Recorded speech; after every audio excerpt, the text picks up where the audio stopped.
Too salty, sugars, not enough calories.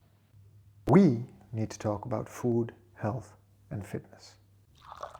Food serves many different purposes. It can be a social thing, something we do with friends, a date where we try to get to know each other, a family dinner or a business dinner or a business lunch.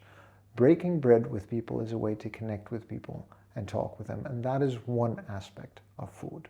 Another way to view food is to consume it for pleasure. There might be a chef in a restaurant who can create a food sensation or a flavor sensation that you really want to try, and you go there with the only intent of eating the food that they can create, because you cannot get those flavors that taste anywhere else.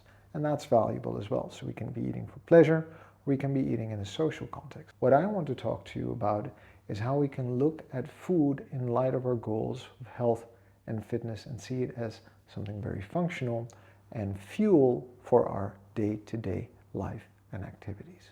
In order to do that well, we probably need to talk about a couple of basics.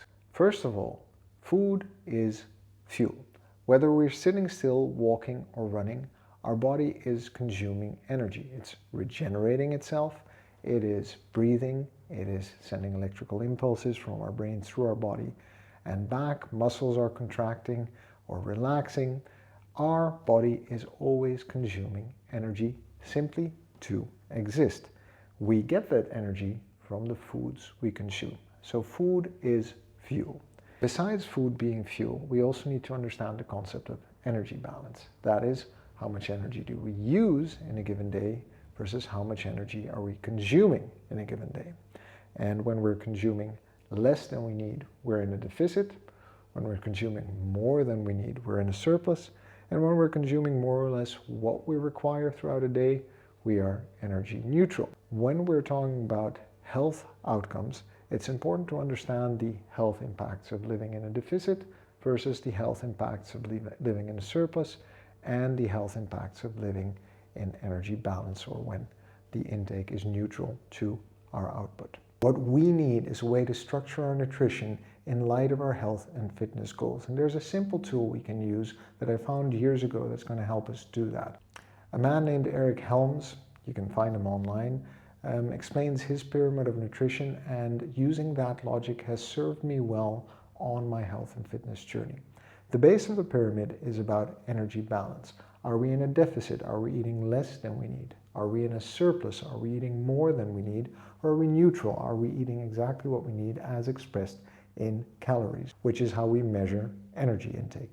Once we've got a good grasp of that, we can start to think about the balance between our macronutrients, between the carbohydrates, our fats, and our proteins. And remember, carbohydrates and fats are fuels. Fats also have an important function in hormone function, and proteins are there to help us recover and rebuild our tissues. Once we figured out the balance between our macronutrients, we can look at micronutrients. We can try to detect any deficiencies through tests, and we can try to adjust our diet and our nutrition to make up for those deficiencies in those micronutrients.